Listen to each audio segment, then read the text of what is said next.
The target faces they're shooting on is 122 centimeters. That's basically a 48-inch face. It's the real big face with the gold, red, blue, black, and white.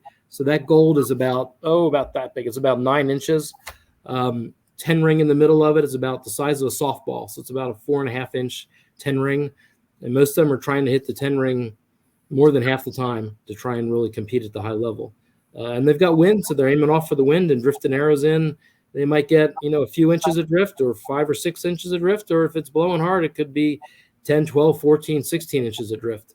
And they'll have to be looking at the flags and looking around the venue to try and figure where to aim and drift the arrow in with the wind. So like all areas of archery, it's wind drift, but since it's not going quite as fast, they get more drift. So that makes sense? When you're coaching, do you prefer for your students to dial the sight and aim center, or would you more recommend aiming off? Actually, we like them to stay sighted in for when it's calm, because the wind is always shifting. And if it shifts different directions and you're trying to dial it with your sight, you can lose track of where it is, and then it can adjust or switch. And all the big venues have typically big fields, and all the big fields will have wind, and it changes so much. They'll have wind socks up, they'll have flags up, flags on the target, flags above the venue. So it's best to just try and aim off. And almost all the archers there will be aiming off, and they might be aiming edge of the 10 ring or edge of the 9 ring, or it might be 8 o'clock on the edge of the 9 ring, or if it blows really hard, they might be aiming 8 or 7 ring and trying to drift it in. But they'll change where they aim shot to shot to try and put that in as it adjusts. But you'll still see some people aiming on and just adjusting their sight, but boy, they got to hope the wind is steady or they're in trouble. Yeah. They're all at 70 meters? It's all 70 meters. All the men and women are at 70. For the other things that USA Archery does and World Archery does, like for the Masters, for us over 50 years old, we shoot 60 meters. The barebow guys shoot 50 meters. The youth divisions, they have a U21, under 21 division. They shoot 70. The U18 division shoots 60. The U15 division shoots 50. Or now this year they're shooting 40 meters, and then they have a U13 division. Kids 12 and under shoot 30 meters. So those are the 4 age groups that they have now for outdoors. Indoors, everything is at 18 meters. As you guys have noticed, which is basically about a foot different than 20 yards indoors, kind of like we do in indoor league, right? Yes, absolutely. Yeah. So now the format. Let's try to explain to people what they're going to do. Well, first, let's start with the travel. When do the archers normally leave? Let's say they're U.S. archers, since that's what we know. Yeah. When will our team be leaving and showing up and all that?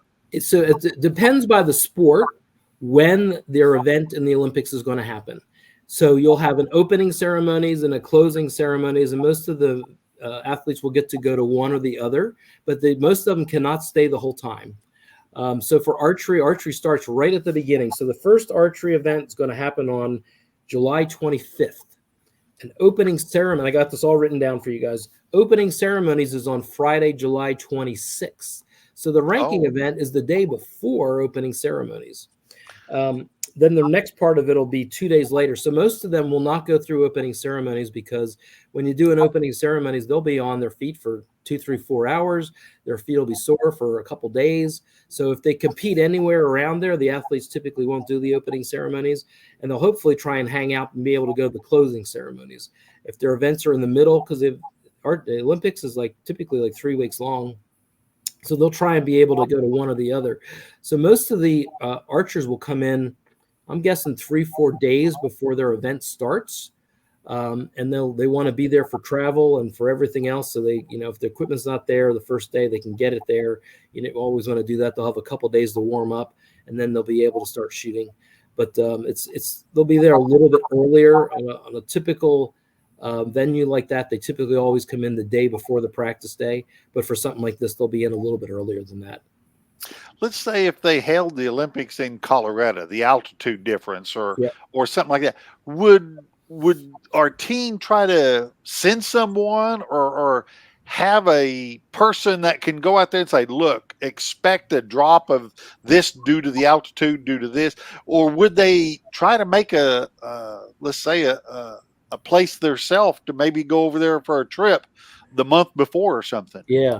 Altitude really changes a lot for archery. So if they were going to have something in Denver, they would probably go and train there in the spring, get used to it, figure out what to try and do with it and how to adjust their equipment for it, because it'll definitely change not only your sight marks, it would change the tune a little bit, because the speed would get increased, and that will make the arrows act a little bit weaker, and they'd have to try and adjust it some.